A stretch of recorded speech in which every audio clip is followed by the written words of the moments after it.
glorious object in creation than a human being, replete with benevolence, meditating in what manner he may render himself most acceptable to the Creator by doing good to his creatures. See, we are not between the devil and the deep sea. We are between God and humanity. We must make ourselves most pleasing to our Creator, God, and know from Him, learn from Him how we can do the best that we can to His creation, His creatures, namely human beings. This is the purpose of every human being born on earth. He doesn't say it's for saints. He doesn't say it's for gurus.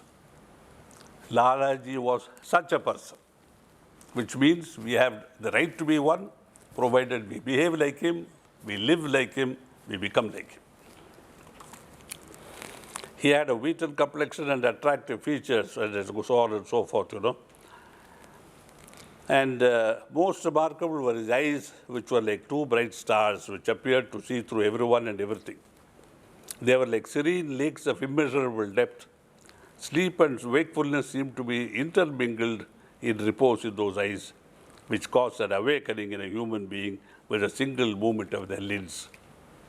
Babuji used to tell me that Lalaji could liberate a human being with one blink of his eyes, one blink. That was all that was necessary. So what must have been the effect of that blink? And where was that effect? On whom? On the Abhyasi? No. That blink was sort of, pressing the button of a bell which rang upstairs somewhere in God's domain, and God said, okay, so let it be, send him up. You see? Because there again, Lalaji says, I myself can do nothing. Everything is in his hands. I am but a beggar at his door with a begging bowl held in my hand. It is subsequently somewhere, you see. And what should be the expression in our eyes? It is what is mentioned in the Vedas as the divine state, you see. It is called Yoga Nidra, where one is apparently asleep but eternally awake. Between the two states, which is called Yoga Nidra. See, not Nidra, sleep, not yoga, meditation, but combination of both, which is meditation permanently as a state of being. God is in repose in that state of Yoga Nidra, outwardly asleep, inwardly aware, totally aware of everything that is happening in His creation.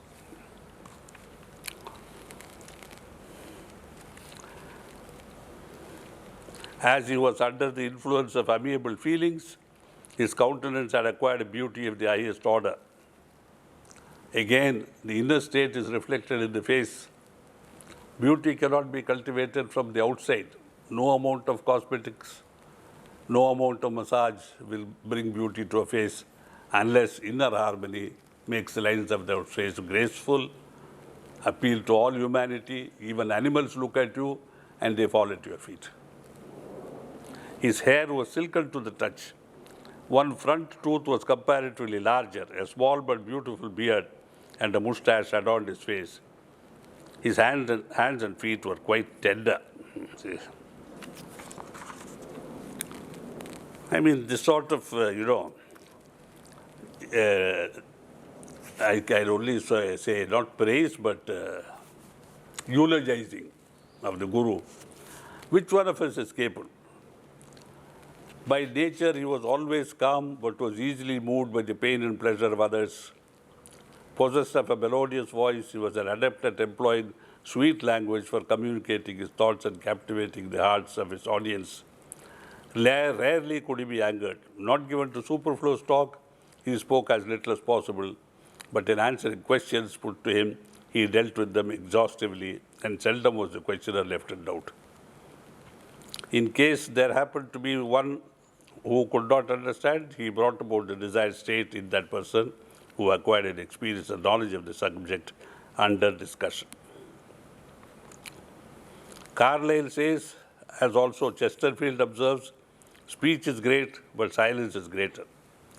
Mostly Lalaji Sahib kept his eyes down. He did not laugh around, but simply smiled. His smile announced goodness and sweetness and brightened others by its spiritual vivacity. See? I mean, I can go on reading, but just a sample of what a man could write about his beloved, who was not his lover, who was not a female, and with whom love did not mean what we take it to mean. It meant adoration. And the sum and substance of this love was, as Babuji said, if you love with the expectation of something in return, it is sauda, as we say in Hindi. It is a transaction. You give me something, I give you something. You do this, I do that. You know. And this is the curse of modern love as it is understood. When even children demand, you know. In America, I believe it's the practice that you paint the fence and I'll give you $2. And he says, yeah, Dad, I want a bicycle for Christmas. It will go into my piggy bank for Christmas. Of course, according to the aims and the tenets and maxims of America, success is what distinguishes a man. Success in commerce, in his life, in making money. And nothing succeeds like success is the motto of America. They want power, they want domination, they want success. It's the policy of the government, and it's the, shall we say, the summum bonum of the existence of the individual. They want nothing else. Happiness, these things are supposed to bring happiness. When I am powerful, when I have a lot of money, I shall be happy. There's no talk of contentment. Contentment doesn't find favor with them. Because if you are content, you are stagnant. And you don't progress. Without progress, there is no success. But then what happens when you succeed? You progress more. See? Spirituality teaches us to be content with what we have. Illat, killat, zillat, I have already spoken to you about. We are taught to have a little less of everything, little less of money, little less of health, and a lot of criticism from critics. All of which make us turn inward, all of which make us move away from the pulls of pleasure and success of the world. Where I should have 1 rupee, I have only 90 paisa, it's enough for me. I don't have to go out into the clamor of this world to earn 2 rupees, 5 rupees, 50 rupees, 500 rupees. Because when you start moving up the scale, there is no end. Whereas when you try to simplify your life, it can be done in 1 minute. You just walk out of your house with your walking stick. You saw this being done by Bilbo Baggins in The Lord of the Rings. He just took his walking stick and a small bundle with a couple of sandwiches to go to the land of the fairies. So you see, I read one small story by Rudyard Kipling about a man who was a common man but who became Prime Minister of a state in India. And one day he retired. He just took off his royal coats and put it on a chair, took out his own coat and put it on, put on his cap, took his walking stick and walked away. As Kipling says, into the nowhere in the large land of India. And he kept walking north. He went down walking north until he came to the mountains. Then the cities were left behind. Then he went on walking until he climbed the mountains. There were villages first, then were fewer villages, then finally no villages except far between. Finally, on top of a mountain, he came to a shrine of Lord Shiva. There he sat. He had no plans, he had no hopes, he had no expectations. At the same time, he was not in despair, he was not in fear, he had no longings. He was there. In the faith that if he had to be there, he was there. Whatever was to happen would happen, and he had nothing to worry about. There was a village at the foot of the mountain. Slowly, those people started coming up, bringing him food and water. And he continued to exist. He became older and older. The children of the village started coming and playing. The deer of the forest used to come and sit near him. One day, 2 deers, by the time he was very old, he could barely walk. 2 horned antlers, they came and they lifted him up, by putting their head under his armpits and took him away. And an earthquake followed. There the story ends, you see. For serenity, for peace of mind, what we require is really nothing. Not the nothing in the material sense of he has no house, he has no chairs, he has no sofas, he has no aircraft, not like that. In that sense, I have nothing means so many things, you see. I don't have a private plane, I don't have a Mercedes car. That nothing we will never achieve. But this nothing, which means I am full of nothingness, and that nothingness pervades my existence, and that nothingness is pregnant with the possibility of everything in this universe.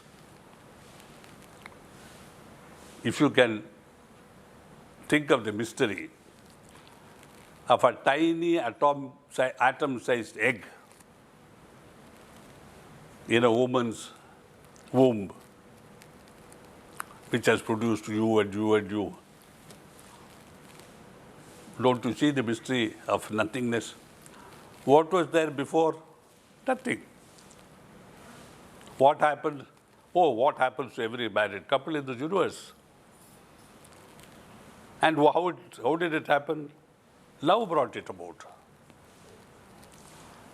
What did happen during that? Well, technically speaking, something happened, something went better. These two met and something others two met inside, both atomic size or even microatoms. And there results the miracle of life, a new entity, potentially loaded with the possibility of perfection and liberation. It is born. It continues to be loved. It grows up with love. It was born by love. It grows up with love. It must continue to lead its life with love for everyone. Then that life is ennobled. It may not be a perfect life in material terms. The father herded 3 cows, he may herd 5 cows. That is progress. Or may have nothing. That's also no progress. No regress either. It is as it is. In India, we don't compare father's existence with son. Oh, father is a collector, son is a plowman.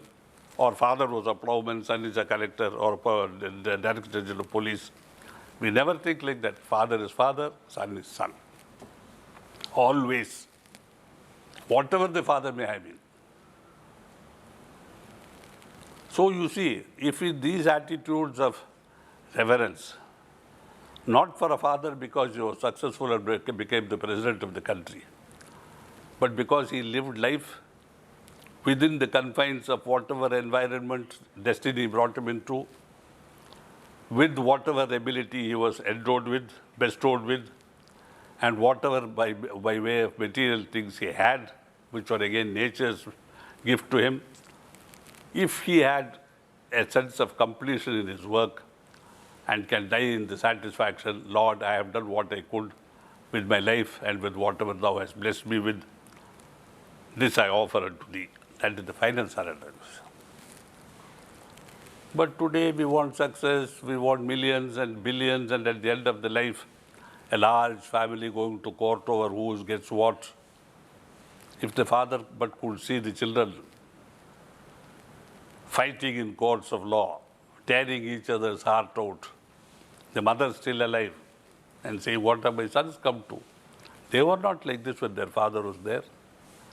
Yes, but mummy dear, those 8,500 crores and 85,000 crores which her husband left behind,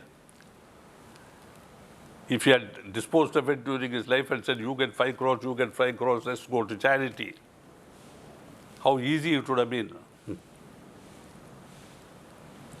Instead, they are quarreling. No, and you don't know whose side to take because both are your sons. You see, this is what prosperity does. What does contentment do? If there is a problem with the 2 brothers, one brother says, brother, you keep it. After all, you are my brother. You are not going to see me dead. Keep everything and give me what you think you deserve. Don't give me at all if it doesn't matter. I will lie down in a corner of my father's house. You feed your dog, you are not going to do less for me. There's another story of an emperor, you know, who had 3 young children, aged 8, 6, and 2. The emperor died, there was no heir, so the minister usurped the throne. Instead of killing these babies or children, he was, as he thought, merciful and told us, take them to the borders of this land and leave them there. The 3 children went to an inn within the border of the other next country. They lived for some time. Then the eldest lived there, the other 2 went off to make their fortunes in whatever way they could. The eldest lived as a servant, very devoted, very dedicated, only food for his work. Eventually he grew up, became a man, 20, 22, 24. The innkeeper said, you are the best man to manage this inn. He gave him both his inn and his daughter. They were married. In due course, they had 3 children and very happy, content. One day, they are standing in the door of that small inn, little hotel, and they see a huge cloud of dust coming this side. It was the second brother with an enormous army he had managed to get together, coming to fight the former prime minister of his father's land. And they stopped at the inn for rest. They found they were brothers, they embraced each other. And the eldest brother said, brother, let you stay here for some time. What's the hurry? He agreed. 2 days later, another column of dust. And it was the third brother with the elephants and camels in a huge convoy loaded with jewels and gold, wealthy beyond dreams. They recognized each other and all 3 were very happy to be united. Now started the problem, you see. At night they were conspiring. The army man was thinking how he could, kill off his youngest brother and take over the whole wealth of that caravan. And the youngest brother was thinking how with his wealth he could buy off the army and have both. The eldest brother somehow, because he was simple-minded, content, he could guess their thoughts. Next morning he spoke to the brothers. Nature has united us not to fight and kill off each other. Some purpose is there for us to exist together. Be content like me. They said, how? He said, you man, my youngest brother, use your wealth to pay off the army of our middle brother. That's what they did, and they lived content ever after. And the famous, there are few English mystics on record, British English, Old English. One fellow called James Allen has written about sparrows, you see. How in winter you throw a scrap of bread and 100 parrots will cooperatively eat it. But in spring you put a whole loaf of bread and 1 sparrow will sit on it and prevent everything from coming near. He says prosperity breeds selfishness, breeds hatred of others, breeds violence.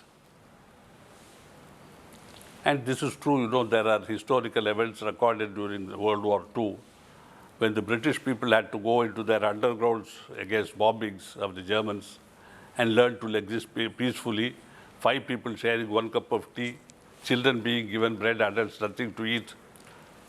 You see, in times of cataclysms of nature, destruction, disease, the human feelings of people come out. In times of prosperity, we are only selfish, greedy, and how we can kill the opposition, according to the American terminology. Even in tennis, kill the so-and-so. It is, what is that tennis fellow's name? The brat, as they used to call him? I forget. Huh? John McEnroe. He was called the brat because he was shouting at everybody, cursing everybody, using 4-letter words against our umpires. Because his father said, John, kill the opponent. In sports, in games, you see. So we have to learn to lead life in simplicity, which gives us joy of existence, happiness, joie de vivre, as the French say it, the joy of life, not of attainment.